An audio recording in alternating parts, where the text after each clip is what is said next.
स्वरूपी भगवान आत्मा हूं। मैं कौन हूं? वो ज्ञायक स्वरूपी भगवान आत्मा, वो शुद्धात्मा कितना महिमावंत है। इसकी महिमा को इस पहले कलश में जो है आचार्य देव ने सिद्ध किया। इसकी कितनी महिमा है। यहां किसी के एक लड़का भी होगा। किसके है एक लड़का? मात्र होली। हाँ, बहुत बढ़िया भाई साहब, दादाजी क्या आपकी बेटी है, बहुत अच्छी बात है।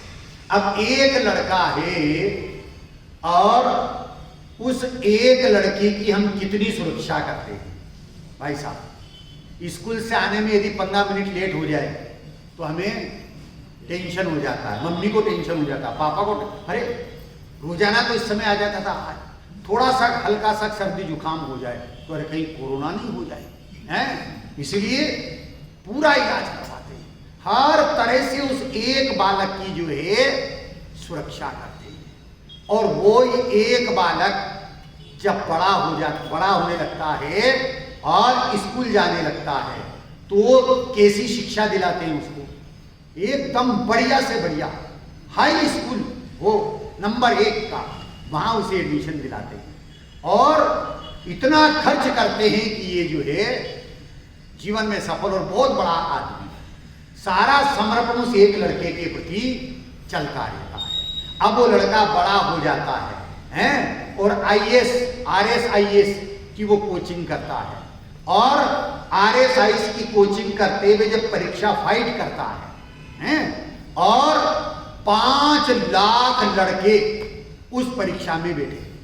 RSIS की इस परीक्षा की जो फाइट कर रहा है एग्जाम में 5 लाख लड़के बैठे और उन 5 लाख लड़कों में आपके अकेले लड़का की जो है रैंक नंबर 1 आई पूरे हिंदुस्तान में। कितनी आई? नंबर 1 रैंक है पूरे हिंदुस्तान में 5 लाख लड़कों में। और ये खबर जो है अखबार में भी आ गई। अखबार जो है पूरा फ्रंट पेज पे जो है ये खबर आई है। भाई साहब सच बताना, उस अखबार को कितने दिन तक संभाल के रखेंगे? आज ही क्या बोल रहे हैं भाई साहब कि पूरे जीवन पर्यंत उस अखबार को संभाल के रखेंगे।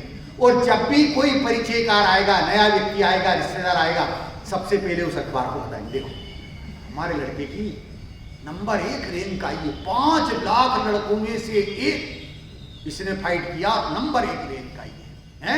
कितनी महिमा आती है उसको। और वो सहयोग से RSIS भी बन जाता है। तो अपने को कितनी प्रसन्नता होती है, कितनी खुशी होती है। उस एक लड़के की इतनी महिमा आती है। 5 लाख में एक लड़का सिलेक्ट हुआ, नंबर 1 फर्स्ट रैंक अपने लड़के की आई, तो उसकी इतनी महिमा आती है। अब विचार करना, आप और हम सब कितने में सेलेक्ट हुए? आप और हमारा सिलेक्शन कितनों में से हुआ है? बहुत बढ़िया, बिल्कुल सही जवाब। अनंत जीवों में से जीव अनंत, पुद्गल अनंत अनंत, धर्म अधर्म आकाश एक, काल असंख्यात, लेकिन जो अनंत जीव हैं उन अनंत जीव राशि में से मेरा सिलेक्शन कहां हुआ है? इस मनुष्य पर्याय में। कौन सी पर्याय में हुआ? तो मनुष्य पर्याय में हुआ है। और मनुष्य पर्याय में भी जैन कुल में हुआ है। कौन से कुल में हुआ? और जैन कुल में भी 13 पंथ में हुआ है।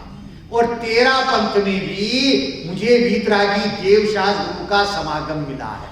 और वीतराग देवशास गुरु के समागम से मुझे ज्ञायक स्वरूपी भगवान आत्मा की बात मिली है। वो ज्ञायक स्वरूपी भगवान आत्मा कौन है? इतना महिमावंत पदार्थ में है। महिमा आती है सच में अपने आप की कि नहीं आती है? अरे अपनी ज्ञान प्रणति में अपनी महिमा आना चाहिए। मैं इतना महिमावंत पदार्थ हूं, दीनहीन पामर नहीं हूं, क्योंकि पामर को कभी प्रभुता स्वीकार होती नहीं।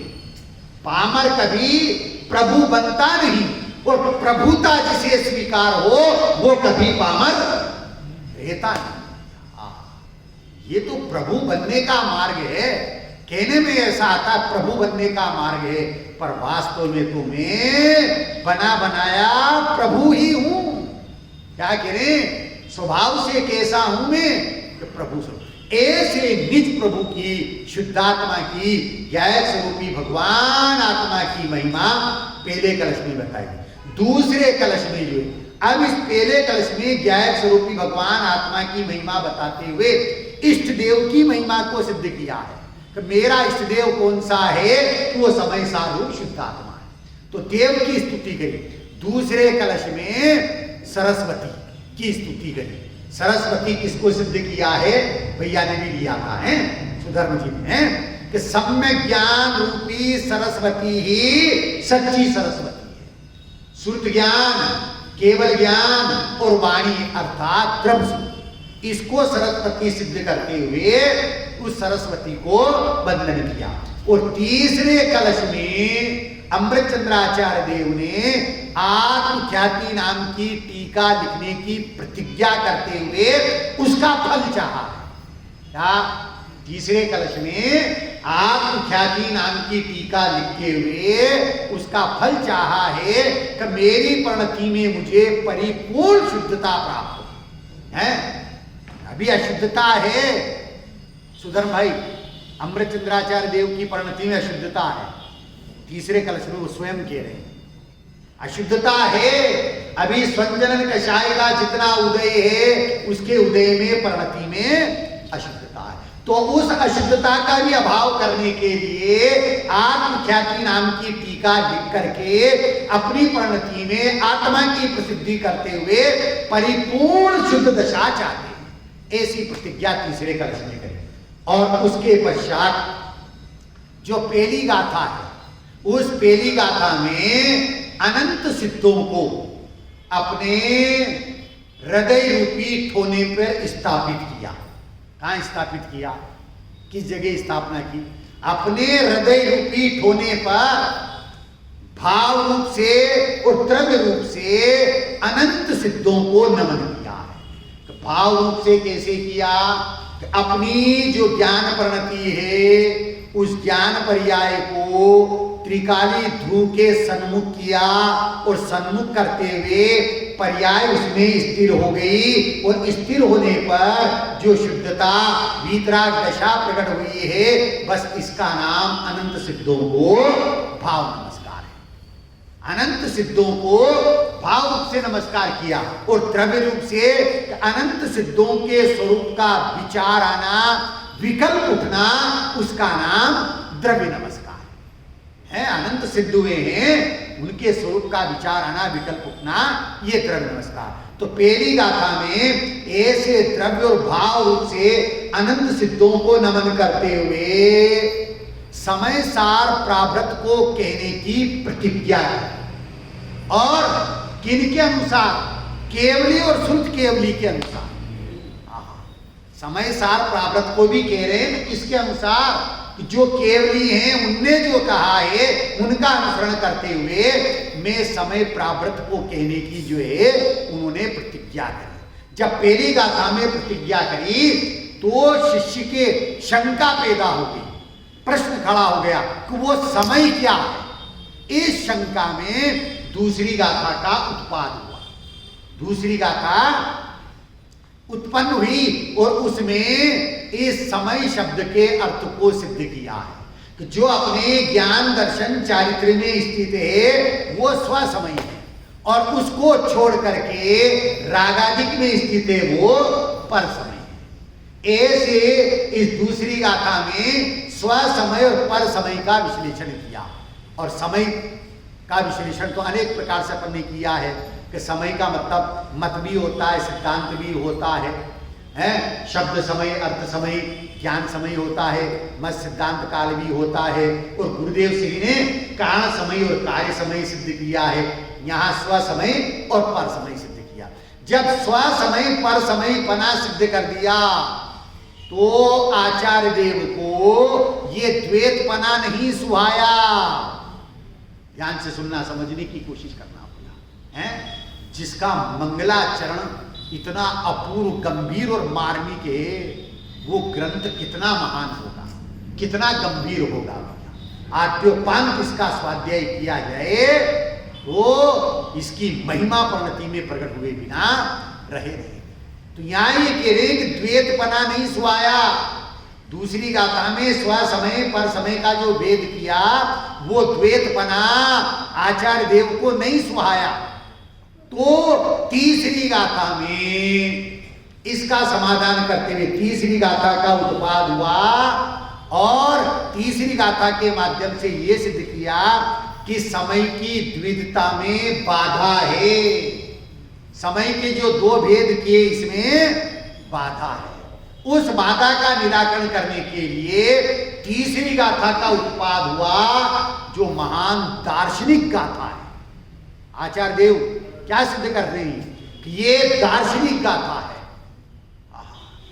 यदि इस गाथा का मर्म समझ ले और मर्म समझ करके अनुभूति हो जाए, देखे फिर कोई राग करके बता दे, ऐसी ये गंभीर और मार्मिक गाथा है कि जीव जो है जिसका स्व से एकत्वपना है, पर से विभक्तपना है, यही सर्वलोक में सुंदर पदार्थ है। एकत्वनिशय गत समय सर्वत्र सुंदर लोक में, इससे बने बंधन कथायु विरोधनी एकत्व में। एकत्व ज्ञानमय ध्रुव स्वभाव ही एकमात्र सुंदर जग में। कौन सुंदर है लोक में? हैं? कौन सुंदर है? कौन सुंदर है दादाजी? किसका आत्मा?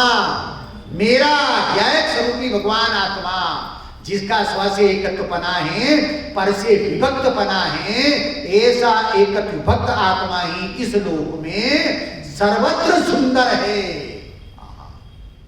शरीर सुंदर नहीं, यह तो पुद्गल की सुंदरता है, इसमें मेरे में अत्यंत अभाव। आत्मा की सुंदरता किसमें है? आत्मा की सुंदरता किसमें है? आत्मा की सुंदरता आत्मा आत्मा में रहे, उपयोग उपयोग में रहे, बस इसमें आत्मा की सुंदरता है भैया।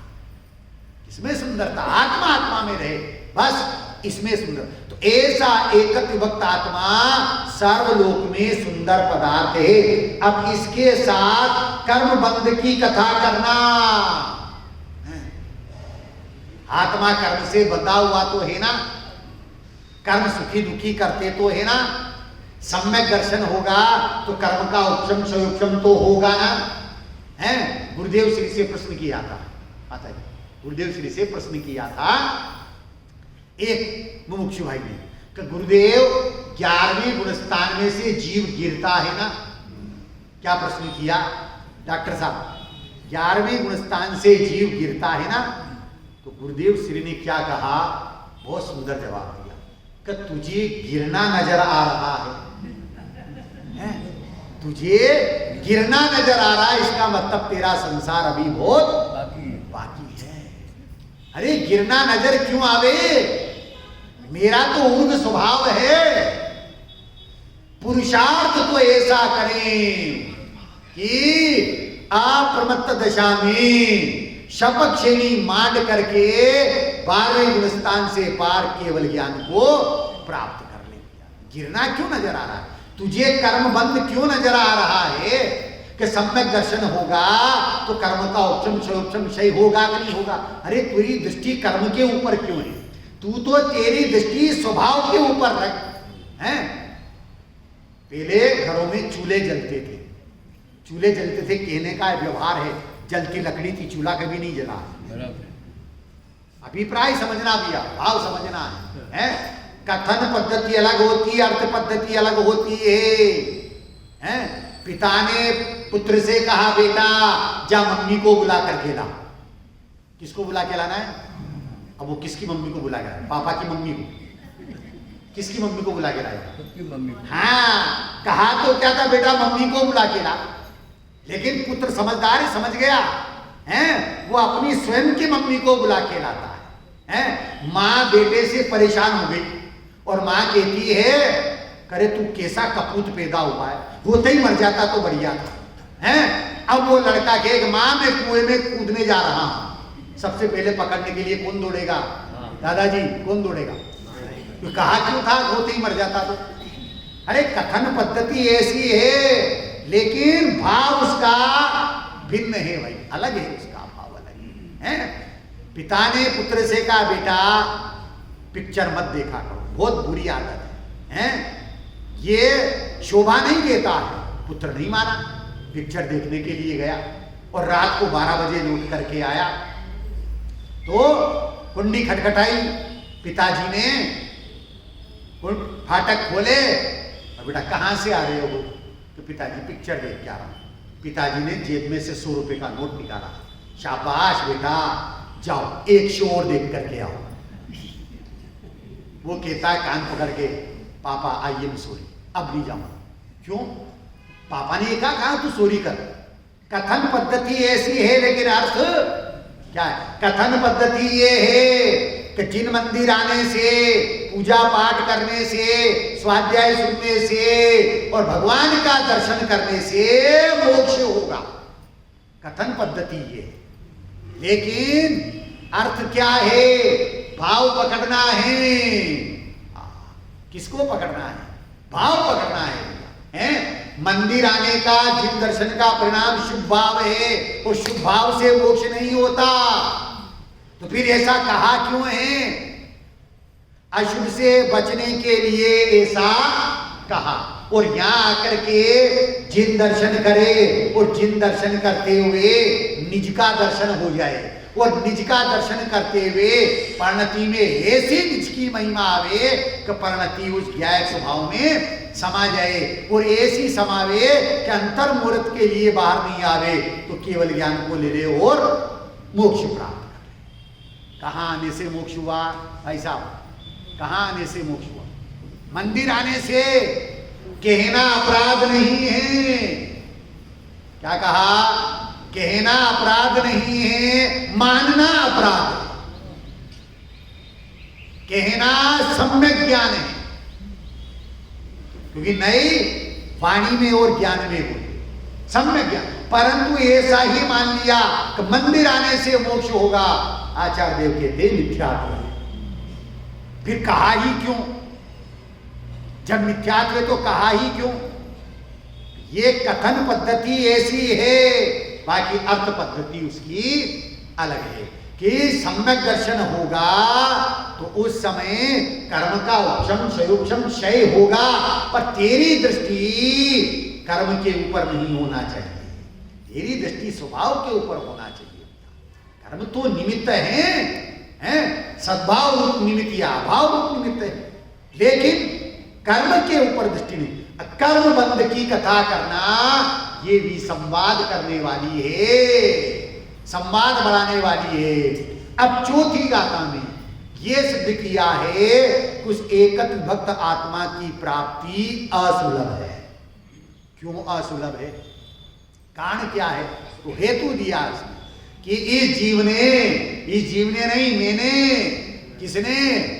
मैंने काम भोग बंधन की कथा अनंत बार सुनी है। काम भोग बंधन की कथा अनंत बार सुनी है, परिचय भी किया है और अनुभव भी है। इसलिए महिमा किसकी आ रही है? काम भोग की आ रही है। काम में 2 इंद्रियों को लिया, जैसे ना चाहे, स्पर्शन और रसना, और 3 इंद्रियों को भोग में लिया कि इन इंद्रियों के विषयों का परिचय अनादि से है, इनकी कथा भी सुनी है और अनुभव भी है। इसलिए ऐसे जीव को एकत विभक्त आत्मा की प्राप्ति सुलभ नहीं है, दुर्लभ है। जिसका स्व से एकत्वपना है, पर से विभक्तपना है, उस भगवान आत्मा की उपलब्धि सुलभ नहीं। पर किसको सुलभ नहीं है? किसको सुलभ नहीं है? कि जो काम भोग बंधन की कथा में रत है, उसको सुलभ नहीं है।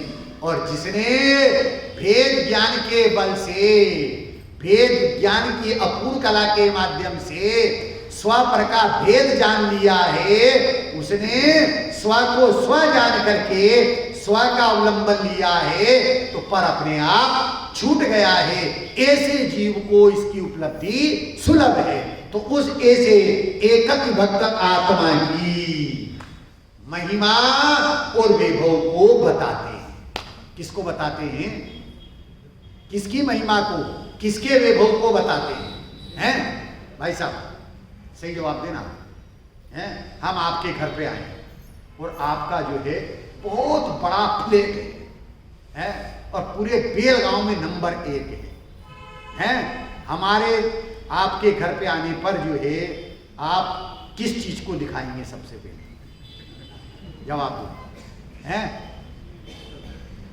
अपने फ्लैट को दिखाओगे ना, पंडित जी ये विद्वत निवास बनाया है, हैं? और ये हमारा बेडरूम है, ये हमारा स्टोर रूम है, और ये हमारा रसोई घर है, ये हमारा डाइनिंग हॉल है, और इसमें इतने बढ़िया हर प्रकार की सुविधाएं हैं।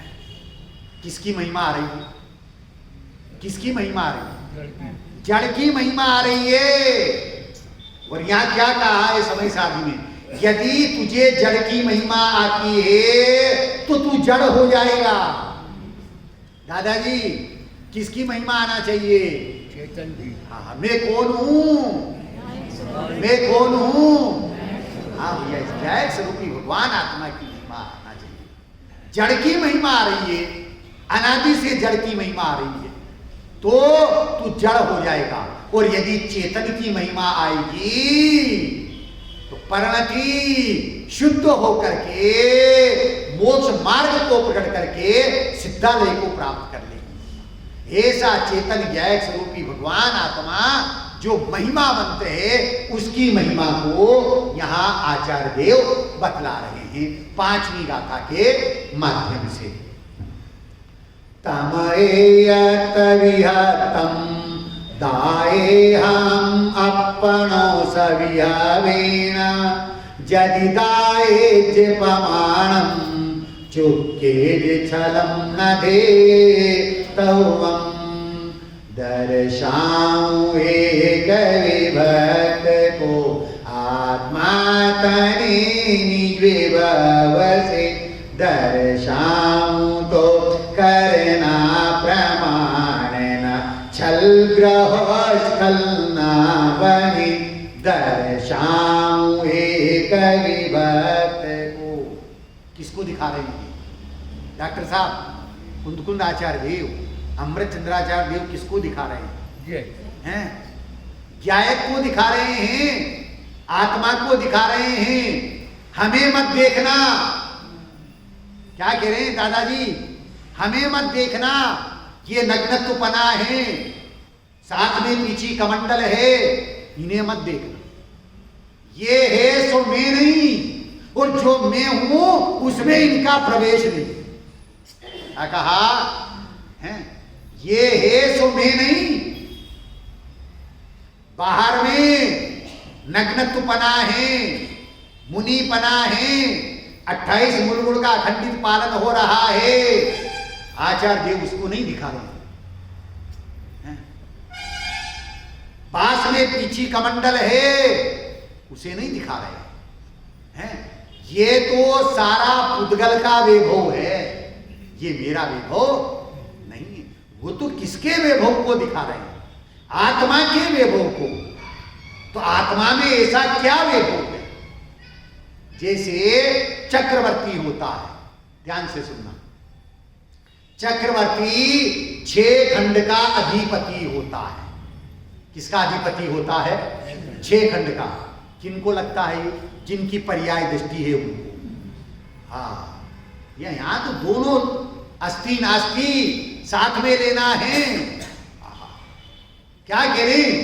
जिनकी पर्याय दृष्टि उन्हें लगता है 6 खंड का अधिपति है, उसके पास में 18 करोड़ घोड़े हैं। कितने घोड़े हैं? 18 करोड़ घोड़े हैं। 84 लाख हाथी हैं, 84 लाख रथ है, 96,000 उसके रानियां हैं। 96,000 रानियां हैं, 72,000 नगर हैं, 48,000 द्रोण हैं, 99,000 पत्तन हैं, 96,000 गांव हैं। फिर आगे कह रहे हैं 32,000 देशों का स्वामी है। कितने? 32,000 देशों का वो स्वामी है और 14,000 सवारियां हैं। महलों में 1 करोड़ थालियां हैं, 14 रत्न और 9 निधियां हैं। अब चक्रवर्ती से पूछें, दादाजी ये तुम्हारा वैभव है? वो चक्रवर्ती क्या कहेगा बहन जी? है ये जड़ का वैभव है, ये मेरा वैभव नहीं है। चक्रवर्ती ध्यान से सुनना, अपरिग्रही है और आप और हम परिग्रही हैं। दादाजी इतना संयोग जिसके पास वो अपरिग्रही हो सकता है, हम नहीं कह रहे हैं। चक्रवर्ती के पास में है टनों से है, पर चाहिए उसे कण। उसके पास में है टन, चाहिए उसे कण। हमारे पास में है कण और चाहिए हमें मन। मन समझते हैं? 40 किलो का एक मन होता है, पुराने लोग वो समझते हैं। तो हमारे पास में है कण और हमें चाहिए मन। तो हम तो हैं परिग्रही और उसके पास में है टनों से है, पर चाहिए कितना? कण चाहिए। इसलिए वो अपरिग्रही। शायद सम्यक दृष्टि है, उसे इसे बाह्य जड़ वैभव की महिमा नहीं आती है। उससे कहें आप 6 खंड के अधिपति हैं, तो वो क्या जवाब देगा? मेरा अपमान क्यों करते हो? हैं? मेरा अपमान क्यों करते हो? मैं 6 खंड का अधिपति नहीं हूं, मैं तो अखंड ज्ञायक स्वरूपी भगवान आत्मा का अधिपति, अखंड का अधिपति हूं। खंड का अधिपति मैं नहीं हूं। वो शायद सम्यक दृष्टि चक्रवर्ती ने अपनी महिमा बाह्य वैभव से नहीं मानी है, अखंड आत्मा के वैभव से अपनी महिमा। उसी प्रकार से जिनको बाह्य में संयोग है ही नहीं, गजब का शब्द काम में आता है नियम सारजी ग्रंथ में। ये समय सारजी तो परम अध्यात्म ग्रंथ है। कौन सा ग्रंथ है? अध्यात्म ग्रंथ। पर नियम सार परम अध्यात्म ग्रंथ है। गुरुदेव श्री ऐसा बोलते थे, परम अध्यात्म ग्रंथ है। जैसे लौकिक में 5 किलो दूध की हलवाई ने खीर बनाई। कितने लोगों के लिए? 100 लोगों के लिए। 100 लोगों के लिए 5 किलो दूध की खीर बनाई है और सबने बहुत बढ़िया, बहुत बढ़िया। लेकिन जगत में जो पुरोहित होते हैं, पुरोहित समझते हैं ना, बड़े पंडित होते हैं, बड़े पदवीधारी होते हैं, ब्राह्मण हैं, या वो हलवाई स्वयं के लिए 5 किलो दूध की अकेले के लिए खीर बनाता है। पहले तो बनाई थी 5 किलो दूध की कितने लोगों के लिए डॉक्टर साहब? 100 लोगों के लिए। और अपने अकेले के लिए 5 किलो दूध की खीर बनाई। उस 5 किलो दूध को इतना ओटा, इतना ओटा, इतना ओटा, वो जो है 500 ग्राम रह गया। अब खीर बनी है। माल किसका जोरदार है? 5 किलो दूध की खीर वाले का। वो जो 500 ग्राम दूध रह गया, उस खीर का माल किसका जोरदार है? 500 ग्राम रह गया। हाँ, तो ऐसे ही समय सारजी में जो 100 लोगों के लिए 5 किलो दूध की खीर बनाई, वो अध्यात्म है। लेकिन नियम सार में उस हलवाई ने उस पुरोहित के लिए या स्वयं के लिए 5 किलो दूध की अकेले के लिए खीर बनाई। वो खीर कौन से ग्रंथ में है? नियम सार में। परम अध्यात्म ग्रंथ है। और उसके टीकाकार पद्म प्रबंधारी देव, जिन्हें देह मात्र परिग्रह था। क्या कह रहे हैं? देह मात्र जिनको परिग्रह लगा, वो इस देह की महिमा बताएंगे, इसका वैभव बताएंगे, हैं 28 मूल गुणों का वैभव बताएंगे, महाव्रत का वैभव बताएंगे। वो किसका वैभव बता रहे हैं? दर्शाऊं एक विभक्त को, जिसका स्व से एकत्वपना है, पर से विभक्तपना है। क्या करें? जिसका स्व से एकत्वपना है और पर से विभक्तपना है। देखो, एकत्व एक मूल शब्द है और त्वा प्रत्यय लगा है। एक मूल शब्द है, धातु है और त्वा उसमें प्रत्यय लग गया है। तो त्वा का मतलब क्या होता है? त्वा त्वा अर्थात अपनत्वपना। क्या कहें? त्वा अर्थात एकत्वपना, अपनापना। किसमें? एक ज्ञायक स्वरूपी भगवान आत्मा में स्वयं ने स्व में एकत्वपना किया है। वो एकत्व स्वरूपी आत्मा अनुभूति में आ गया है। जब अनुभूति में आ गया तो अब बाहर आया उद्योग। तो क्या कह रहे हैं? वो विभक्त्व है। सुधर्म जी, विभक्त्व है, इसमें भी त्वा लगा है। अनादि से जो पर में एकत्व था वो छूट गया है और उससे विभक्त हो गया, भिन्न हो गया, अलग हो गया। इसलिए स्व से जिसका एकत्वपना है, पर से जिसका विभक्तपना है, ऐसे एकत्व विभक्त आत्मा को बतलाते हैं। किसको बतलाते हैं? एकत्व विभक्त आत्मा को बतलाते हैं। अन्य बाह्य पर्याय को नहीं दिखा रहे हैं, पर्याय की महिमा नहीं गा रहे हैं। किसकी महिमा है? कुछ एकत्व विभक्त आत्मा की महिमा ज्ञान प्रणति में प्रकट हो गई है, अनुभूति में आ गई है। इसलिए कह रहे दर्शाऊं एक विभक्त, जिसका स्व से एकत्वपना है, पर से विभक्तपना है, ऐसे ज्ञायक स्वरूपी भगवान आत्मा को मैं दिखाऊं। क्या कह रहे? दिखा रहा हूं। और कैसे? आप तने निज वैभव से। किसके वैभव से? हाँ, निज के वैभव से। क्या कह रहे? किसके वैभव से? आत्मा तने निज विभव से। आत्मा को आत्मा के वैभव से दिखा। वो आत्मा का वैभव क्या है? वो आत्मा का वैभव क्या है? तो आचार्य देव कहते हैं कि बाही में जो स्त्री पुत्र कुटुंब परिवार आदि है, ये आत्मा का वैभव नहीं। ध्यान से सुनना। बाही में स्त्री पुत्र कुटुंब परिवार आदि का संयोग है, ये आत्मा का वैभव नहीं। क्यों नहीं है? कारण क्या है? कि स्वभाव कभी भी संयोग रूप नहीं होता। संयोगों का स्वभाव में त्रिकाल अभाव है। संयोग, ध्यान से सुनना, 5 बोल है इसके हैं। संयोग सुख रूप है, दुख रूप है। बोलो, जवाब दो। हमारे डॉक्टर साहब क्या बोल रहे हैं? चलो, जो कुर्सी पर बैठी हुई बहनें हैं वो जवाब दें। संयोग सुख रूप है, दुख रूप है?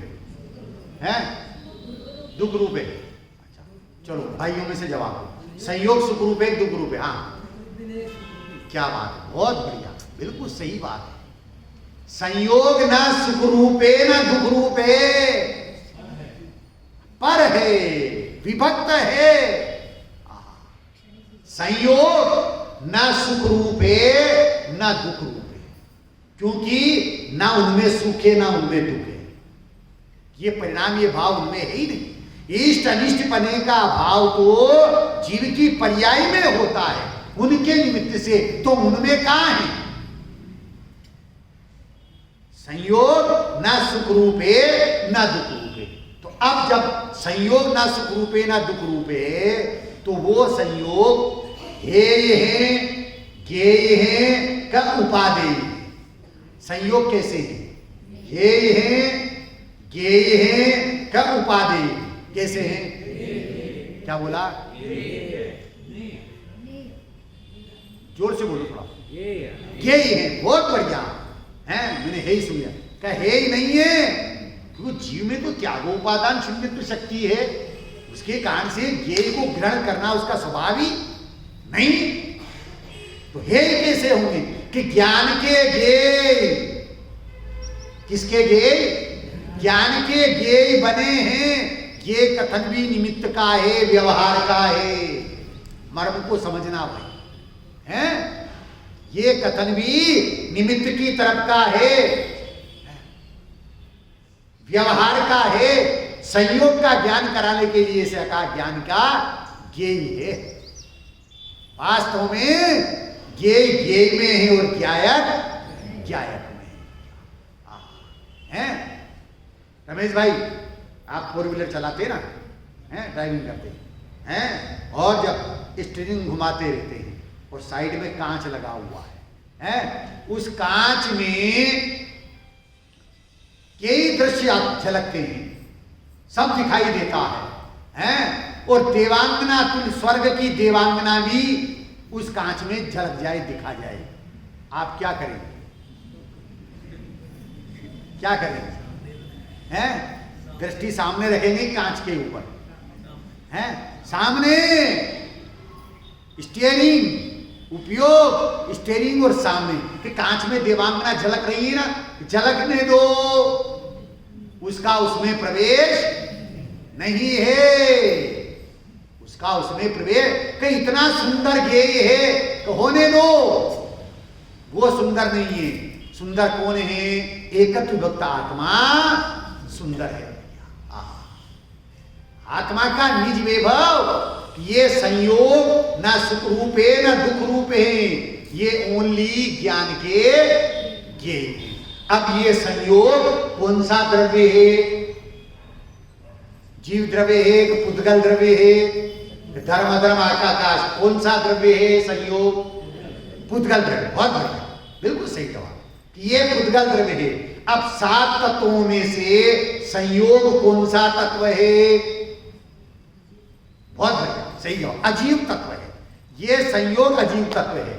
अब ध्यान से सुनना और जवाब देना है आपको कि जीव के जो 5 भाव है, तत्वार सूत्र में 5 भाव कहे ना, है विस्तार करें तो 53 कहे, उन जीव के 5 भाव और 53 भावों में से संयोग कौन सा भाव है, सोच, मैंने फिर कहा था सोच के जवाब देना, इन 5 भावों में से 53 भावों में से ये जो संयोग है, ये जीव का कौन सा भाव है, बोलो, आप तो बहुत तत्वाभ्यासी हैं, बहुत विदुषी बहने हैं आप, हाँ,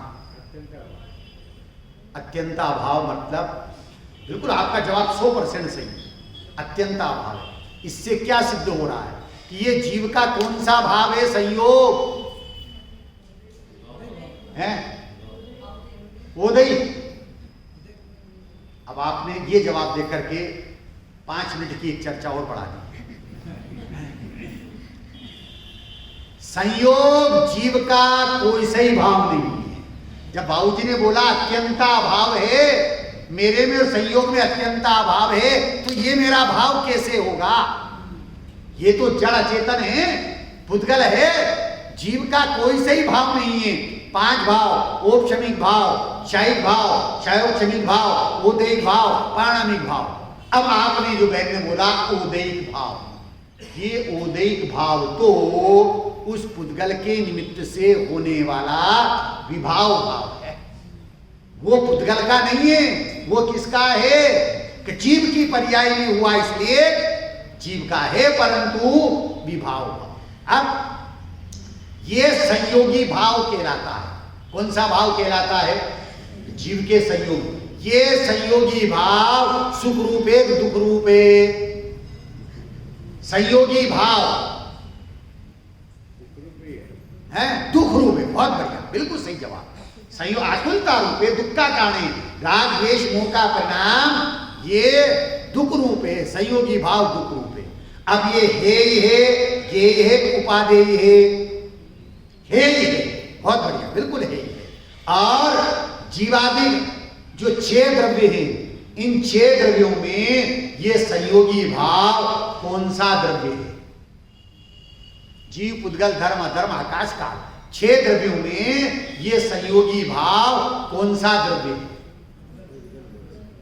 है? पुद्गल द्रव्य। किसी अपेक्षा से बात सही है, पुद्गल के निमित्त से हुआ है, इसलिए इसको पुद्गल का कहा। लेकिन पुद्गल के निमित्त से जीव में हुआ है, इसलिए इसको अशुद्ध दशा में है। अशुद्ध नहीं ये कहता है कि रागादि जीव द्रव्य के, जीव के हैं, अपेक्षा समझना। और ये संयोगी भाव रागादि कौन सा तत्व है? 7 तत्वों में आश्रव बंध तत्व है। कौन सा है? आश्रव बंध। और जीव के 5 भावों में, 53 भावों में कौन सा भाव है? जो अभी बहन ने बोला था, क्या बोला था? ओदैक भाव है। कर्म के उदय के निमित्त से हुआ है।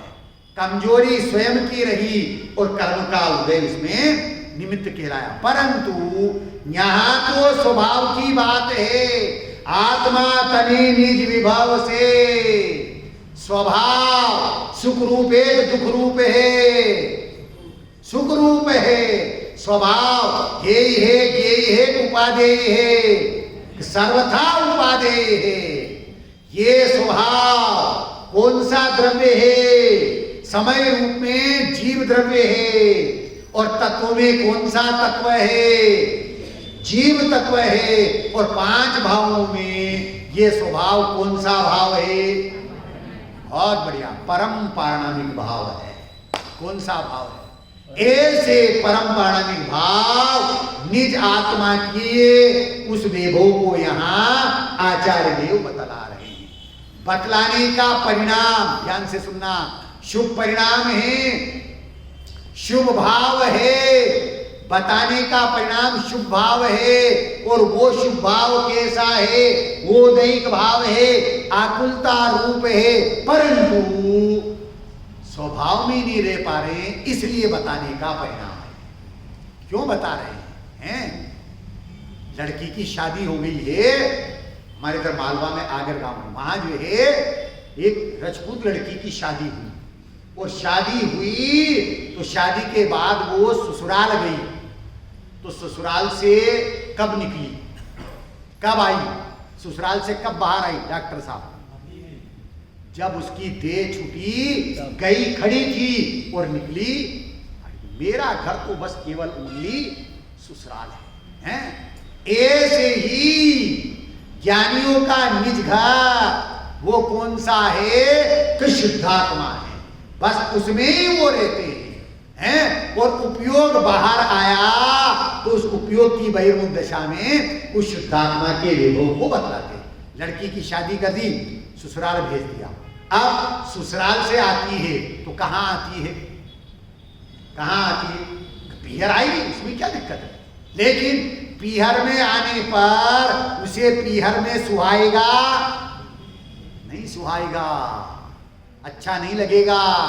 ये भी पर घर है, मेरा घर तो अपना वो स्वघर ससुराल है। ऐसे ही ज्ञानियों का स्वघर ये ज्ञायक स्वरूपी भगवान आत्मा है। ये ज्ञायक स्वरूपी भगवान आत्मा में परिणति रहती है और उपयोग बाहर आ जाता है। तो उस उपयोग की बहिर्मुख दशा में उस ज्ञायक स्वरूपी भगवान आत्मा के वैभव को बताते हैं। और वैभव को भी कैसे बताते हैं? जो पर्याय में प्रकट हुआ वैभव उससे बताते हैं, उससे बताते हैं वो वैभव क्या है। पहला बिंदु अपने चला, स्त्री पुत्र कुटुंब परिवार आदि, ये आत्मा का वैभव नहीं, ये तो संयोगों का वैभव। फिर दूसरा बिंदु कहते हैं कि जो शुभाशुभ विकारी भाव हो रहे हैं, उत्कृष्ट कोटि का शुभ परिणाम, 16 कारण भावना का शुभ परिणाम, ये भी मेरा वैभव। क्या कह रही? उत्कृष्ट कोटि का शुभ परिणाम, तीर्थंकर प्रकृति का बंध है। ऐसी तीर्थंकर प्रकृति की भावना रूप जो 16 कारण भावना है वो आत्मा का वैभव है? नहीं है। क्यों नहीं है? ये कौन सा भाव है? कौन सा पुण्य भाव तो है, 5 भाव में कौन सा भाव है? अरे तत्व आश्रव है, पर ओदैहिक भाव है। कौन सा भाव है? ये ओदैहिक भाव है, ये मेरा विभव नहीं, संयोग मेरा विभव नहीं। और ये शुभ परिणाम महाव्रत आदि का परिणाम पर्याय में है उत्कृष्ट कोटि का, ये मेरी आत्मा का विभव नहीं है। फिर कहते हैं कि निर्मल पर्याय प्रकट हुई। दादाजी, स्वभाव के आश्रय से निर्मल पर्याय प्रकट हुई। वह निर्मल पर्याय तो मेरा विभव है ना? बोलो इधर से जवाब दो। है कि निर्मल पर्याय एक समय की है, लेकिन उस निर्मल पर्याय में, शुद्धोपयोग की पर्याय में ज्ञायक स्वरूपी भगवान आत्मा अनुभूति में आ रहा है, वेदन में आ रहा है, प्रतीति में आ रहा है। और जो वीतराग परिणति प्रकट हुई है, वो वीतराग परिणति मेरा विभव है। क्या कह रहे हैं? रात्रि को लिया था ना कि स्वभाव रूप वीतराग विज्ञानता है, राग रहित ज्ञान सहित आत्म स्वभाव की प्रतीति, श्रद्धा, ज्ञान, वो स्वभाव रूप वीतराग विज्ञानता।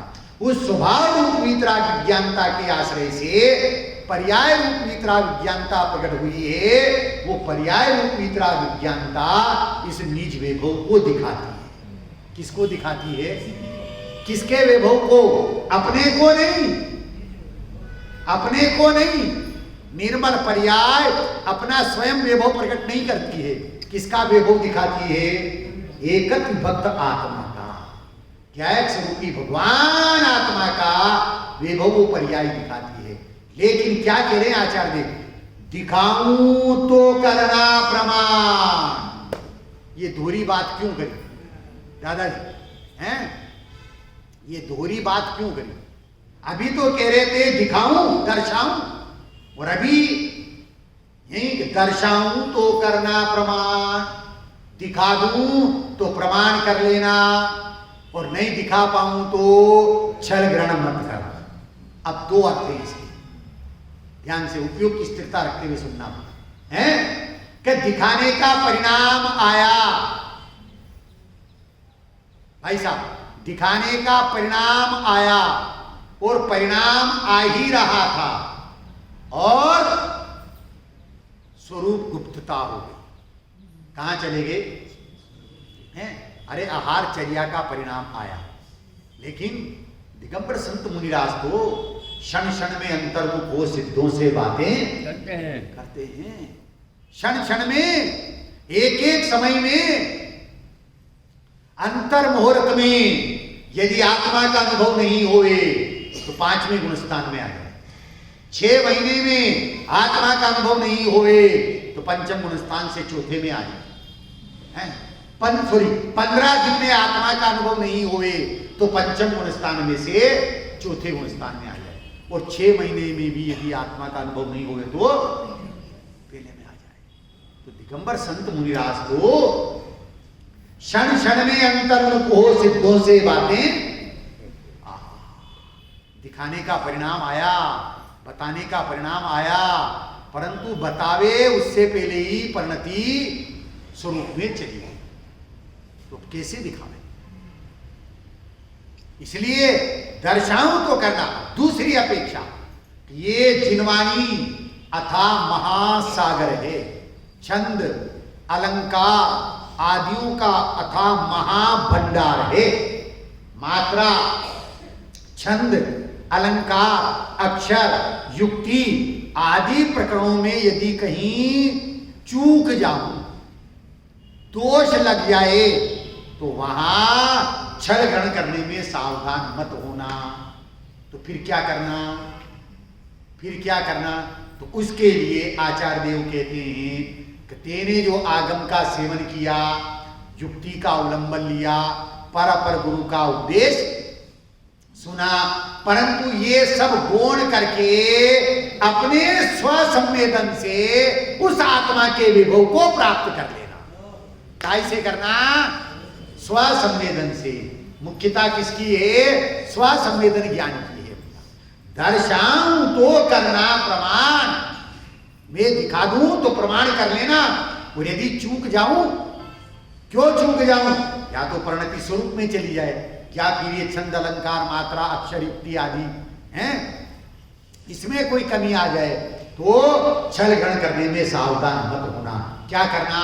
अपने स्वसंवेदन, अपने स्वानुभव से जो है तू प्रतीति करके देखना, अनुभव करके देखना।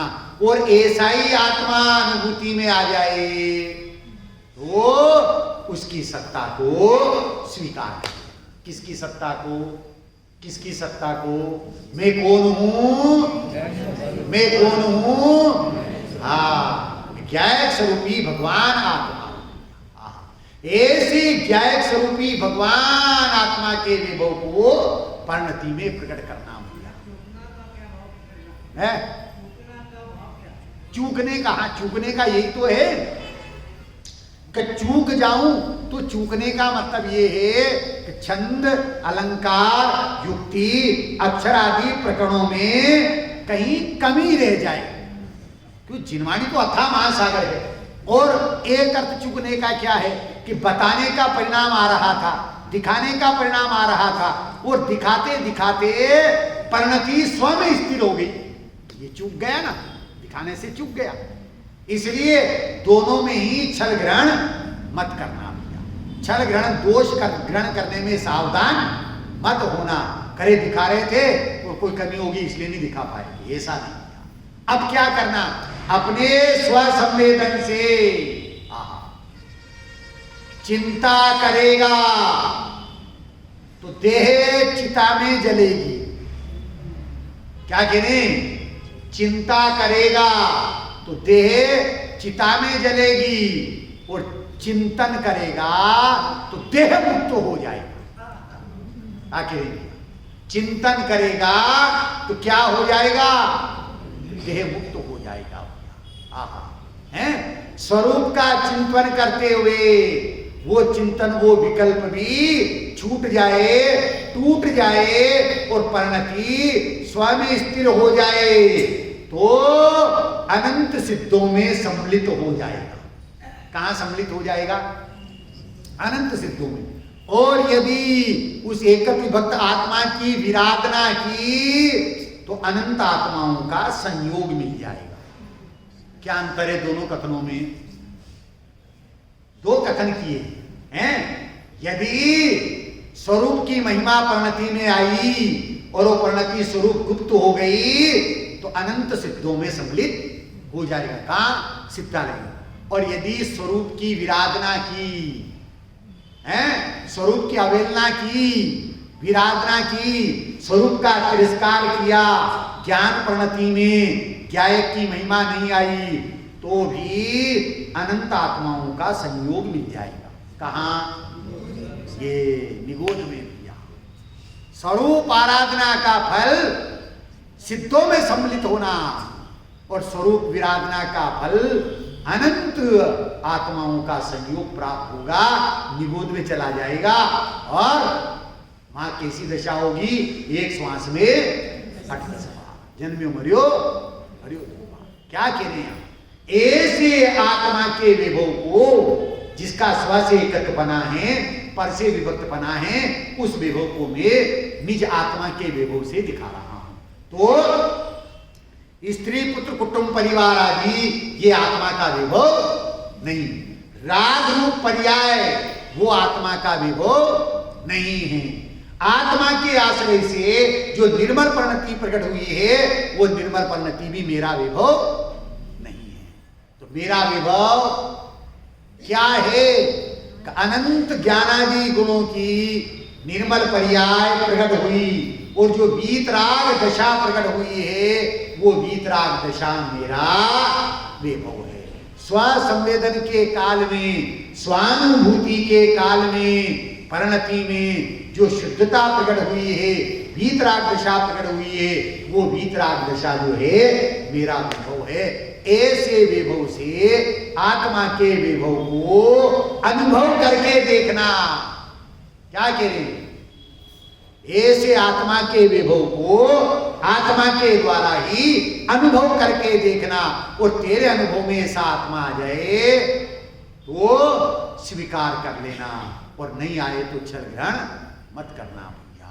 मैं ज्ञायक स्वरूपी भगवान आत्मा अनादि अनंत अनादि निधन हूं, जिसका स्व से एकत्व बना है, पर से विभक्त बना है। ऐसे ज्ञायक स्वरूपी भगवान आत्मा में ये ज्ञान परिणति रहे, और उस ज्ञान परिणति में वो वेदन में आवे, अनुभूति में आवे, स्व संवेदन में आए। इसलिए किसके सहारे जीना है? बच्चों को मम्मी पापा के सहारे जीना, पत्नी को पति के सहारे जीना, सेवक को स्वामी के सहारे जीना नहीं। एक द्रव्य दूसरे द्रव्य का करता नहीं, कोई किसी के सहारे नहीं जीता। वे सब अपनी जीवत्व शक्ति से जीते हैं। जीना है तो किसके सहारे जीना, पहले मैं बोलूंगा फिर आप सबको बोलना है। मैं हूं ज्ञायक ज्ञान सहारे, मैं हूं ज्ञायक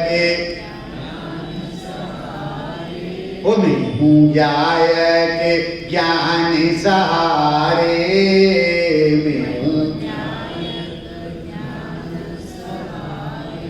जानन हारा हूं ज्ञायक प्यारे, जानन हारा हूं ओ मैं हूं ज्ञायक ज्ञान सहारे, मैं हूं जानन हारा हूं ज्ञायक प्यारे, जानन हारा हूं ध्रुव की महिमा परिणति में आई, ध्रुव की महिमा मेरी परिणति निज में समाई, वो मेरी परिणति स्व की अस्थि की मस्त बहारे, स्व की जानन हारा हूं ज्ञायक प्यारे, जानन हारा हूं हो मैं हूं ज्ञायक ज्ञान सहारे, मैं हूं जानन हारा हूं ज्ञायक प्यारे, जानन कर्म नो कर्मों में तो नहीं हूँ, कर्म नो कर्म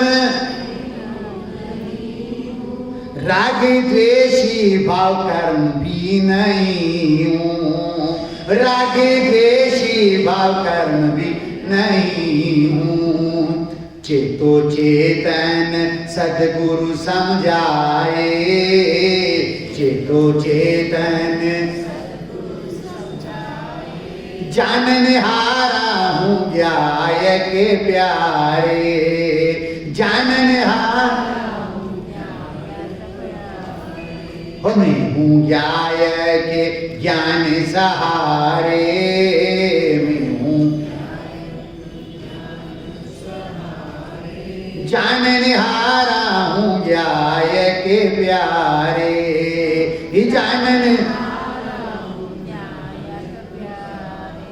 गुण पर्याय के भेदों से पारा, गुण निर्मल परिणति से रहता न्यारा, निर्मल परिणति से रहता में न्यारा।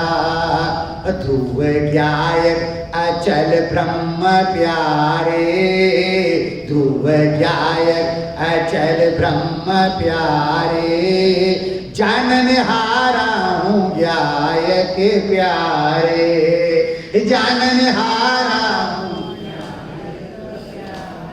हूं मैं हूं ज्ञायक ज्ञान सहारे, मैं हूं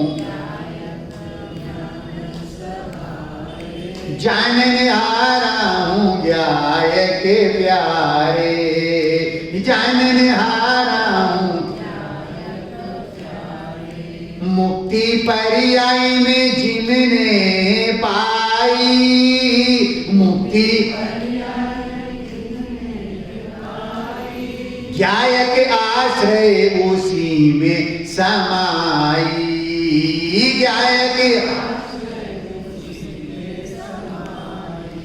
ज्ञायक आश्रय उसी में समाई, ज्ञायक वो नीचे ज्ञायक अमल ब्रह्म प्यारे, नीचे ज्ञायक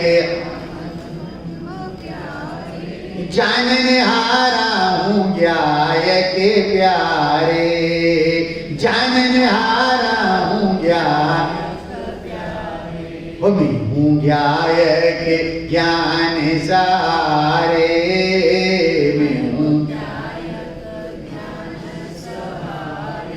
जानन हारा हूँ ज्ञायक प्यारे, जानन हारा हूँ ज्ञायक प्यारे।